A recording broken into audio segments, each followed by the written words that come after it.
forward to the cloud. And thanks everybody for joining us today for our webinar training series during COVID. Appreciate the attention and the time that you spend with us. Hopefully we're bringing you very meaningful, good information. Today we're going to present our Lunch and Learn on building irrigation sets using Jain Logic. And the presenters we have today I'm really excited about for a couple main reasons. Our first presenter is David Lindsey, and he's a territory sales manager for Jain Monitoring and Control. And as I've said before, David's got a real can-do attitude, working with growers in the field, getting together with them, showing them how to do it the right way. Gives me incredible confidence to recommend David and know he's out on a job, and that's fantastic. And we also have Cunningham today, and Connor's been involved in a lot of installs with growers in the Central Valley over the past years. He's a Fresno State grad and really knows the area well, and that always helps. But the biggest thing and why I like these guys and why I was so excited to have them on today is I'm so impressed with their technical knowledge. I'm so impressed with the work they do and the care they take in their training and presentations, and just in general helping growers be better growers, that I wanted to let all of you see that today. So with that, I'm going to turn it over to David Lindsey. David, good afternoon. Good afternoon, Richard. Thank you again for the kind words. So I wanted to make sure that everybody understood we're not really building an irrigation set. We're virtually building it, and it's a very important step in Jain Logic because without this data, I call it homework to the customers, we really can't do our job. The algorithms don't work as well. They will give you basic information, but this just nails it down. I always tell growers, it's like buying a rifle and then adding optics to it. When you put all this information in, you're zeroing that scope on a rifle. So hopefully that resonates with everybody else as well. All right, let me get my, we're gonna talk about the drawing tool, the adding crop and irrigation type, setting the KC curve, how this applies to the scheduler, which is important as well, and then we'll do some questions and answers as well after that. Monitoring control system overview, it's our famous photo, shows everything we do. Only thing we need to add in here probably is a reservoir and show some level sensing in there. And here is our target for today. Connor is gonna be the customer. He's actually gonna go in and create this irrigation set, which we also called a FLD, a field. And we're going to set all the parameters, and then we're going to show you exactly how that changes the data that's presented in Jain Logic for those sites. And Connor, we're going to go ahead and stop sharing my screen. Great. Hey Dave, can I ask you a question while we're getting ready to share Connor's screen? Absolutely. And it's a question I get from time to time, and I'm sure you guys will have a great answer for it. Make it very understandable. What's the difference between a block and a set for people? I think honestly, it's based on the customer's definition of it. I haven't seen in the ag industry where somebody calls block one and it's not a single irrigation set. But it is possible, and you have to be very clear with the customer that when we're building irrigation sets, if you've got a block and it's 40 acres, but you, due to the water that you have, can only irrigate in 3 sets, we need to know that, because when we draw these boundaries, it's going to calculate acreage, and with all the data we're inputting, it directly affects the applied water calculation. Okay, all right, great. That really helps, I think. And Connor, would you agree with that? Is that about what you would? Yeah, I would say in this instance, it's the terminology that we use, but the nice thing about the system is that it is customizable, and we'll see that here as we start to move into this. And, it's customizable to mean something to the end user at the end of the day. So if you want to call it block, set, whatever is easiest for you to remember, so that way it's easy for you to navigate through the system and interact with the data, that's what matters. But we do have some general terminology that we apply here to try to make things easy to start off with and to get going. Yeah, and a landscape, I guess we would call it a zone, right? Mm-hmm. Exactly. All right, well, let me bring my screen up here And then David, you can help walk me through setting one of these up. All right. So if you want to scroll up on your screen there, go to your root directory, which is called Rompal here. This is my root directory here, this folder? Yes, sir. Perfect. And then on your far right, you're going to see a screwdriver and a wrench. That's your configuration page access. Go ahead and click that once everything comes up there. Okay.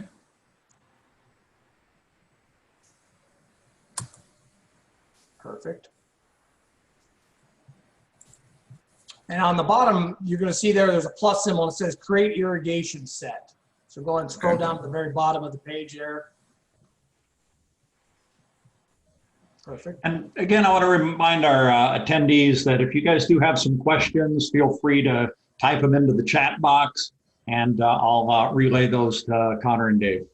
Right. And we also we'll do this exact training with any grower. I know we're simulating it here. Connor does know what he's doing, so it seems a little silly, but we want to make sure everybody understands that we will provide this exact same training to every individual customer if needed. Yes, exactly. I'm going to try to emulate some of the questions that we've been faced with, trying to anticipate some of the things that you may have questions about, but please feel free to speak up and chime in. Right. All right. So what is a KML file? So this is a great example of one of those questions. If you've previously drawn out all of your irrigation blocks or sets in Google Earth, let's say, and you save those files as KMLs, you can actually import them and be done with this right here, and then just go into the setup for the irrigation set itself. But in this case, we don't have it saved, so we're just going to say no, and we're going to draw it out instead of importing. Okay. And there you have it. So this is your drawing program. It takes you in there. You're going to have to zoom in on the actual site, which is going to be the only one that doesn't have a block box around it. Okay, I see there's two up here. Yep. David, how did those icons get here? So this is GPS coordinates that's transmitted from the devices themselves. It's a very valuable tool. If you move the unit or if the unit's misplaced or stolen, we've actually used it to track down last known locations. But for all safety purposes, these are where they're at. You do have two sites on this block. The future site obviously up there is a future pad that we're going to put some filters on later. But for now, we're looking at that block right there on the western side there. So if you irrigate that all in one set, you go ahead and start using your edit tool or your add tool and zoom in on your corners. I recommend that you start at the corners where you've already previously drawn. So you see there's a set below that. Mm-hmm. If you zoom in, you can actually get down to the tree row itself and drop your first pin right in there. Yep. So you're saying right about here? Right about there. Yeah, you don't want to overlap the lines because what happens is when we go into another step, you're going to see there's irrigation indicators. And if you encompass another block that has another irrigation indicator in there, they'll both come up. And then by name, you have to select which one is yours. But what you're doing there is you're overlapping acreage and you're not getting the true calculation of applied water. Okay. Doing perfect there. And you know, you want to take out the roads. You don't want to include those. You're really literally looking at where your trees are at, especially when you're on drip, because you're not throwing water out there, so we don't need to know what's going on. Oh, and it looks like I can not include this house right here. Yeah, I wouldn't include the house. Okay, perfect. And I'll note too, with our AgriLogix data, we do the same thing, and we export these polygons through that to them, so we get the exact locations that we're monitoring on the underground in your bank as we're monitoring from the AgriLogix satellite data. Got it. So if these are drawn in here, the AgriLogix can get set up right away? Absolutely. Great. And you double click at the end. There you go. So, all right, so you've drawn your polygon, created more or less the set that we're going to irrigate here. Okay. Go ahead and hit your next button. So David and Connor, so if I have Jain Logic and I basically just draw this in here, I'm going to get the AgriLogix information for that as well. You can, yes. Yeah. And that's done automatically, or I have to request it? How's that work? You have to request it right now. We are working on software patches that will automatically include it. But that's on the super nerd side, and I don't know where we're at with that. But right now they do come in email format, and they are images, and they do give you your ETC. Yeah. Okay, great. Thank you. Yeah, it seems easy enough. All right, Connor, go ahead and hit next on there. Okay. And then this is where you would name it. And I think we're going to call this Rompal Home Ranch Site 1 FLD. We just use the acronym FLD for a field. You don't have to put that in there. You can call it what you want. Some customers put IS at the end so they know it's an irrigation set. Some guys put FLD. Some guys don't do anything. The icons determine what the actual what you're looking at in your root directory. And then you can hit next there if that's what you want to call it. I do. All right, so here's where we're going to set up our crop type. So if you select that drop-down menu where it says crop, Okay. you're going to get a list. Go ahead and select your crop type. I believe that's almonds. Yep, that is correct. And then your start date. These actually started last year. So. Kind of your mic kind of went dim. Sorry, I need to speak up. These were planted last year. January. Okay. 2nd. And don't put an end date in there. That's if you were going to do a rotational crop. So this okay. model still works for a row crop as well. And then Okay. obviously your plant spacing needs to go in there. And then your row spacing. Very good. And then you can add varieties and your root stocks.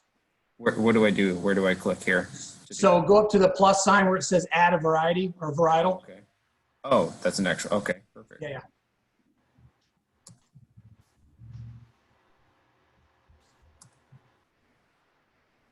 All right, and then these are Monterey's. So David, the drop down, are they already populated for you, or do you have to go in and populate them? No, they are. And if there's a variety that you actually have that we don't have in there, we can add it. We've done that before as well. And if I wanted you to add that, I call you, email you, how does that work? If you wanted to change it, or again, anything dealing with this, after we create the initial set here, we'll show you real quickly how to go in and make minor changes. You can even make changes to the boundaries if you've overdrawn it, and we'll show you that too as well. And then Connor, if you're done there, you can go ahead and hit next.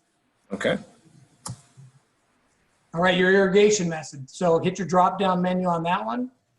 All right. I believe This is all auto-populated as well? Yes, sir. Okay. So I have drip compensated. All right, and the start date was when you installed the system. Okay. Because we want to know how old it is. Gotcha. Put it in at the same time. So it's the start date of when the system was installed, not the start date of when you want to start irrigating. Yes, sir. That's correct. Mm-hmm. Yeah, this is my homework that I send out to customers. We're literally drilling down into the actual irrigation system, telling Jain Logic exactly what you have out there. And again, it all goes back to calculating applied water based on the pressure transducer that's in the field. Gotcha. Yeah, application rate inches per hour of the emitters. Perfect. Uniformity, newer I don't know what my systems. uniformity is. Right. If you haven't had a distribution uniformity done and it's an older system and you want to get this real accurate, you might want to have one of those done or do the catch can method yourself.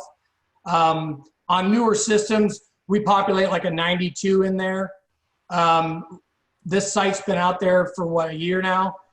You're probably, I'd say you'd be safe with 92 right now. Okay. We know that you're on a chemical treatment out there as well. So you've got clean lines, and we know we flush pre and post season as well out there. And then if you wanted to retire this irrigation set, that's when you'd put the use end, but we're not going to do that, obviously.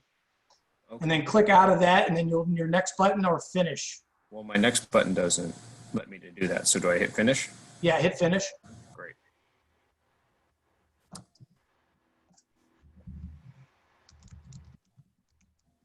All right, there's a little note there. Some of the stuff that runs in the background with Jain Logic, their batch programs that run, they take this data and they crunch it. It might take up to 20 minutes to see that data being crunched into whatever that widget's running. Go ahead and hit OK. All right, now go ahead and hit your home button in the top right there. We'll get out of the configuration page. We don't need to add anything else? Nope. Okay. Oh, well, we can go into those. Those are going to be on the actual irrigation field itself. So hit the home button real quick there. Yeah, I see what you were getting at. I kind of did this out of order. I wanted to go ahead and move that field up underneath there. So you can't see it right now on the screen, but if you scroll down in that block you're in currently, your root directory, you should see, okay, it's at the bottom. So go ahead and you can highlight it. Hit the organize button to the top right. And this can be used for everything that's in those folders. It's arranging things. This is a very good tool too, that if everything's out of order because you've created it after the fact like we just did, it puts it down at the bottom. Now we want to get that back up underneath the actual site itself. So if you look in the right window there, you'll see Rome Paul Home Ranch Site 1 FLD. Check that block. And then use your single arrow and push it up to right underneath the actual field unit itself. Right there. And then hit save and close.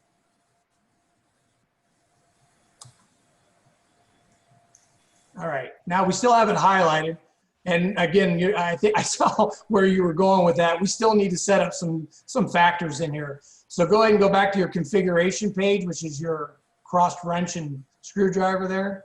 Okay. Do I need to click on the root directory again, or can I leave No, this? stay right where you're at. It's gonna take you right into the configuration page of that actual field site we're looking at. Okay. Yeah, I got a little ahead of myself there. Sorry about that. No worries. But the more interaction you have with moving around in here, I find that, you know, it's repetitiveness. So the more you do it, the faster you learn it.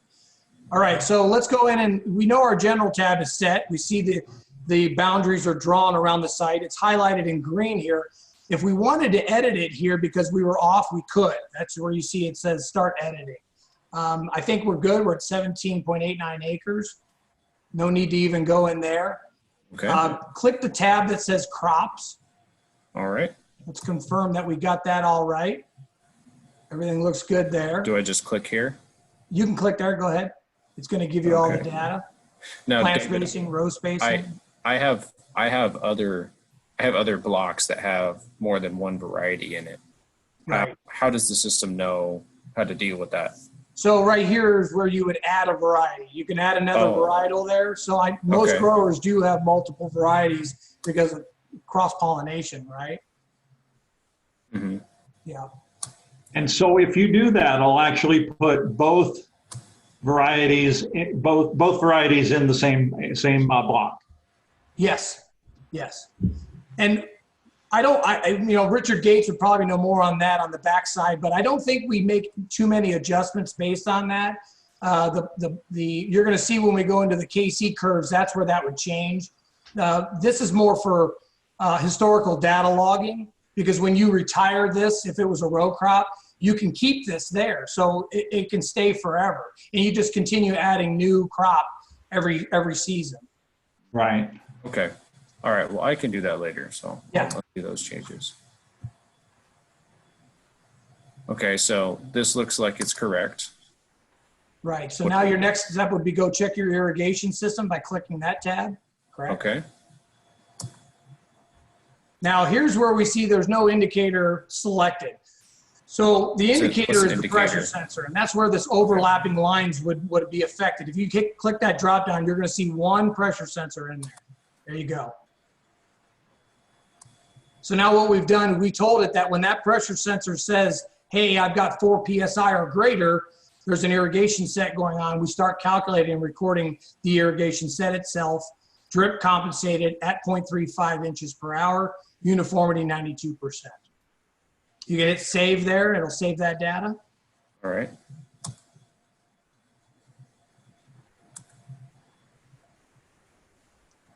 Now here's the good one, the KC curve. This one we have put no data in yet. Click that one. Okay. All right, now we're going to go ahead and assign a KC curve to this by hitting the plus. That's one thing that's standard, it looks like here, David. Every time I want to add something, I'm hitting a plus next to the what I want to do. Absolutely, yeah. Almost self-explanatory. You want to add, there's a plus sign. Click your drop-down menu on your KC curve there. And we're going to use the Sandine 2012 almond. Okay, but it does look like there's all sorts of other ones in there too. There are, and you can make your own. There's a place to do that in here. And then you'll be able to select from that. Or if you give us your area, we have people that can make those curves as well to add them to your portfolio. So every time you go into your drop-down menu, that selection's there as well. Okay. Your environmental factor, these are newly planted trees. I would go with a 0.25. Okay. One being a fully producing tree. Does the drop-down work too? No, that's just up and down arrow to increase percentages or numbers. Okay, so then the environmental factor, this is really, so you said something important, I think I cut you off. So what's a fully mature tree? A 1. Okay, so Right. this 0.25 would be suggesting what? That it's 1/4 of the way to its full production. Okay. And we need to know that too, because obviously it needs less water. And then emergent state. So emergent state with almonds, because we're using Sandine as a calendar year. So you're going to want to put that at January 1st. Of last year, correct? No, this year. This year. Oh, Yep. okay. Now, this is one of the things that we're looking at potentially automating in the future. You got to go in every year and make these changes on your emergent state. It's super easy. You just go in right like you're doing now, and you just select the year and change it to the following year. Okay. And then am I done? You are done. You can hit save there. Now, do you have a manager tab? Yeah. In your This case, here. your manager is the same. He's going to get all the reports. Yeah, go ahead and you got to hit save first. There you go. Oh, okay. So I have to save every step. Yeah, we want to make sure you save everything. That way, you know, if you go to another tab and you don't make any changes and you forgot to save on KC curve, it won't save it. So we make you save every time you leave it. Gotcha. And one thing I appreciate is that tab that comes up to say, sure you want to go forward, you haven't saved yet. That's been a lifesaver for me. Right, me too. Exactly. Okay. Well, I'm going to select my ranch manager, Dave Lindsey. That's the wrong guy. No, that's fine. You put me in there.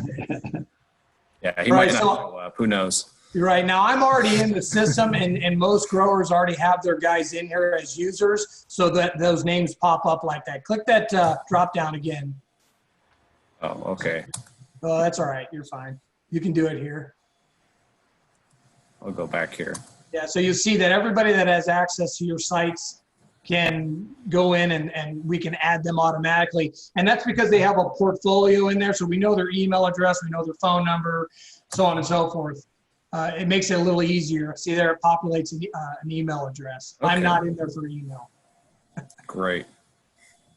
All right, well, let me save that. Perfect. So am I done in this portion? Or Okay, what? you are. Now go ahead and hit that Okay. home button again. We'll take you back out to the main page. And you already have the irrigation set or the FLD highlighted on the left. So the widgets Great. now have changed. You can see you actually have more. Some of them are taking a little longer to populate because of those warnings that some might take 20 minutes. Your forecasted okay. hours hasn't come up yet. There's other things. Yeah, you see there? So then what I want to do is if we could go ahead and share my screen now. I'll stop sharing and then I'll give it to you. All right. Let me just make sure I can do this. Share screen. Where we left off. So this is basically where you left off. You've got some newer widgets that have been added. We're going to go over those real quick here. One of the widgets that changed is crop. Obviously, you added a crop type. So now on the bottom, you see you have almonds. You see the date planted. You see the varietals. The next one is the forecast. This one's hugely important. This is taking AccuWeather data. It's not using the current weather station that's on your site. This is available to everybody, whether they have a weather station or not. And so now you can see that your forecasted hours have increased to 11. Your schedule shows a 0 because we put nothing in the schedule yet for this. and the actual because you haven't irrigated yet today.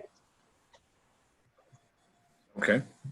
Big one that does that, it's a new one, it's not there and zeroed out, is applied water calculation. We talked about this. Now you'll notice here that you got a dark blue and a light blue.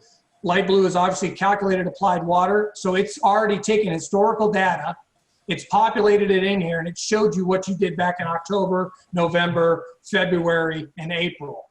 The monthly rain is a little bit misleading. It's not necessarily rain. This is actually your site in the field utilizing the pressure sensor and the soil moisture probe.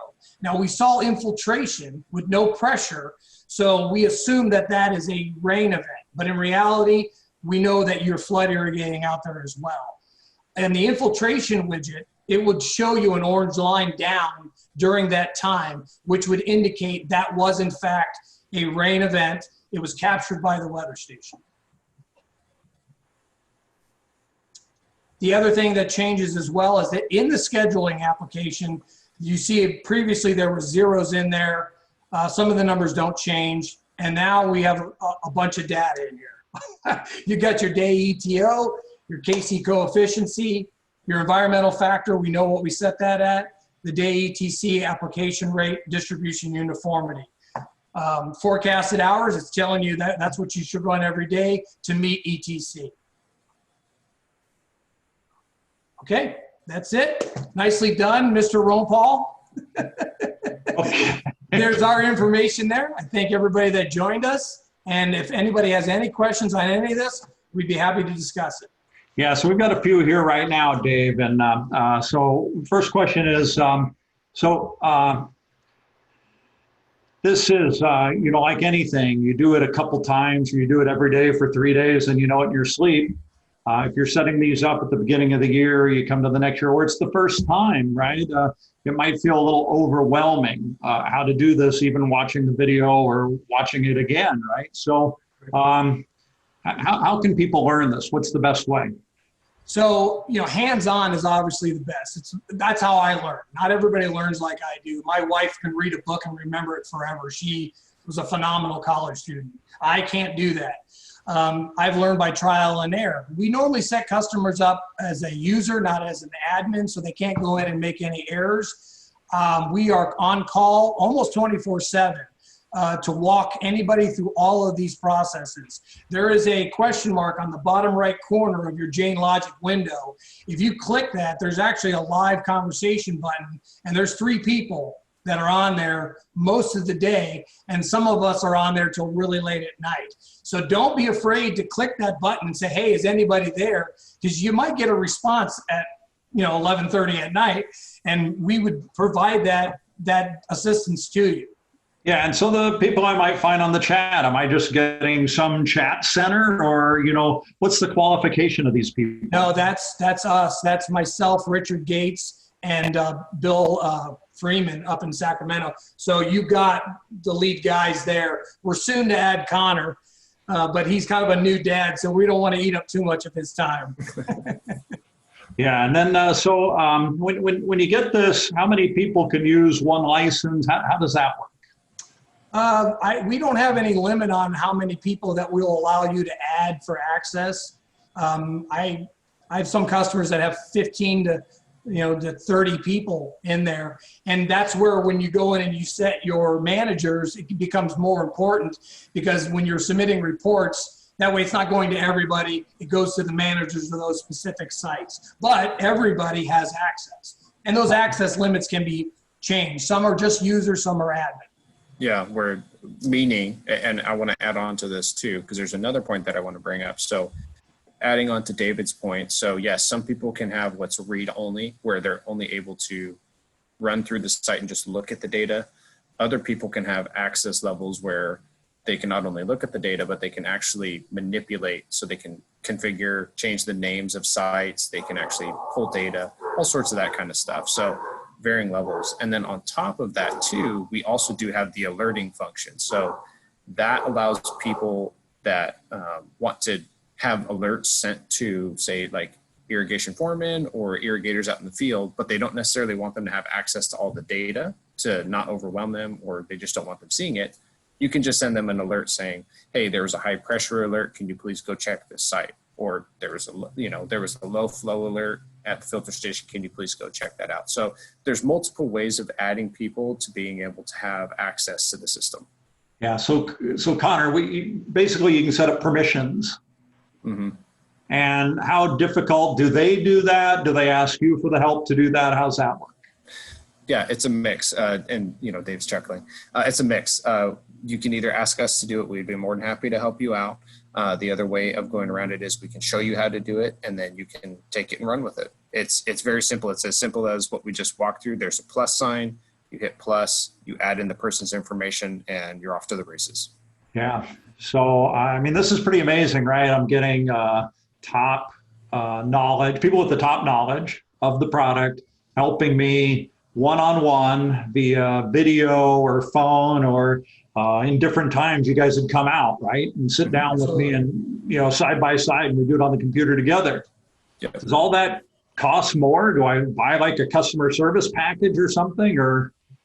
No, it's all inclusive. That's what you get. And I think that's something, we don't share enough, is actually customer support is huge. I look at it as our number one. I would rather keep a customer happy than go find a new one, actually. And I know that's not what we're here to do, all unsaid, but a happy customer is a paying customer too. So, yeah. Yeah. Well, I think we're after both, right? Right.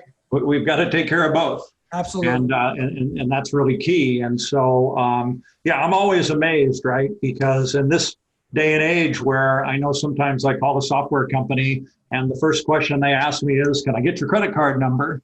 Right? Because I'm calling customer service. All of a sudden I'm getting experts for no charge. This is pretty amazing. And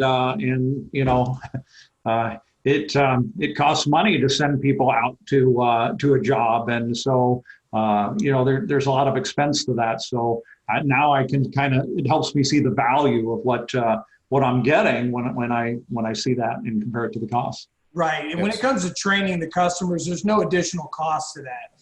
It's our goal. It's our mission to get you. I want a customer to know as much as I do. Not that I don't like talking to them, but then if they don't call me, everything's good. And we are monitoring, obviously, the health of the systems, and that's our service department side. That's a whole different story, obviously. Mm-hmm. And there is some fees associated with that. But Richard Gates does a really good job with Santino and Bill of drilling down to what exactly the problem is. So when the tech goes out there to do the job, he's only going out one time. And we know what we're going out there to fix. So we're very efficient at that. And that's crucial too, because, we're burning fossil fuels to drive out there. And we don't want to pass that on to the customer when we could do this much work on the backside to give that tech as much information as possible. Yeah. And you mentioned Richard Gates. Wasn't he like one of the founders of the company? Right. He is one of the co-founders. And I think he's listening in. He just can't talk to us. That's pretty amazing that I can get his help, right? Yes, and he is Yoda. In the world of the Jedi, he is Yoda. That's right. That's right.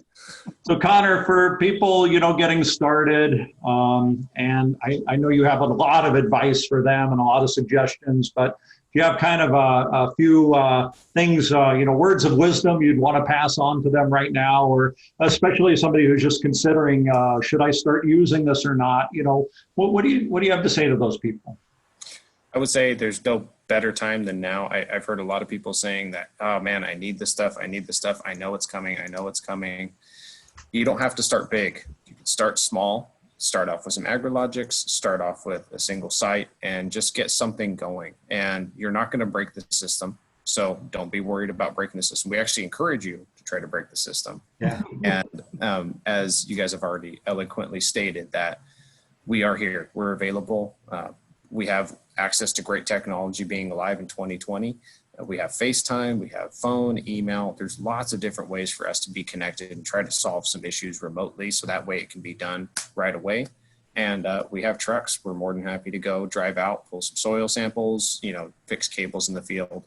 We're here, we're available. So don't be, if that helps to put some people at ease, just give it a shot, because it's becoming more and more a part of people's daily lives. And, data is king in this day and age.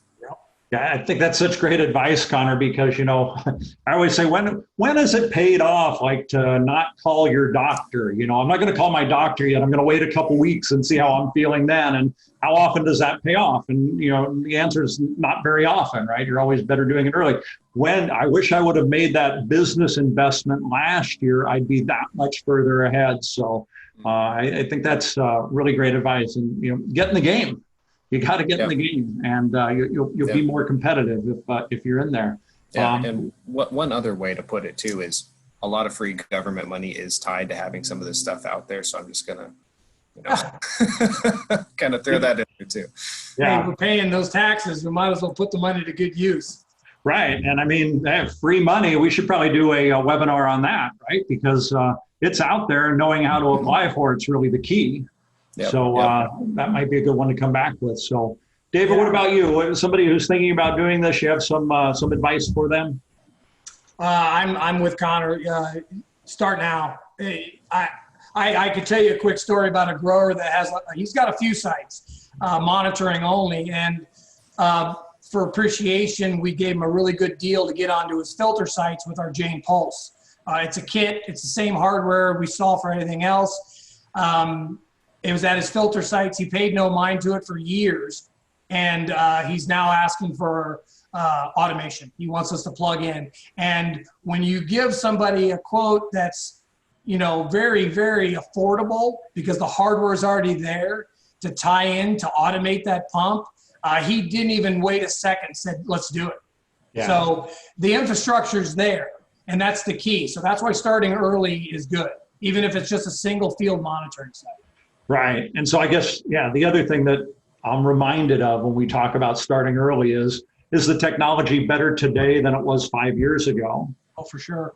For sure, right? So then you get the benefit of the technology getting better every year, and you're learning and you're able to manage better with the technology, and you're not always playing that catch-up game. Right. And the plug on us, too, I'll throw it out there. Our hardware is phenomenal. We've got obviously an upgrade coming for the C5 because of the 4G LTE and the 3G being shut down eventually. So we're already in work on that. But for the most part, that technology doesn't change. I like to say, if you look at Pavilion B at the World Ag Expo, there's always 5 to 10 new guys there and 5 to 10 guys that are gone. Because guys I can make something like this in my garage, but it's what you do with that data. Now, if you look at PeerSense was in business for a long time, and we have all that history behind us now. We've retitled it, we've retooled it with hardware. You just can't go wrong. We've got the history. We've got clout. Yeah. And you got an entire global company standing behind it too. So if you're worrying about staying power, Jane's got it. Right. Yeah. Excellent point, guys. You did a really good job today. Thank you. I'm glad you're on my side. And we had a question about, are there training videos available? And I just want to remind everybody, we have, if you go to our website, janesusa.com, and just type in webinar training series, you will see all the video series that we've been doing week to week or a couple times a week for the past few months. And then we also have separate Jain monitoring and control training videos on the website too that you can search for. So thank you guys very much. Appreciate your time. Those of you who joined us, thank you for checking in. Hope you guys all have a great Memorial Day weekend, and we'll catch up with you next week. I know Kevin Stewart's going to be on Wednesday talking about the proper application of drip tape. So good technical session on drip tape on Wednesday. All right, thanks everybody. Have a great weekend. Thanks you guys. Thank you. Thanks, Richard.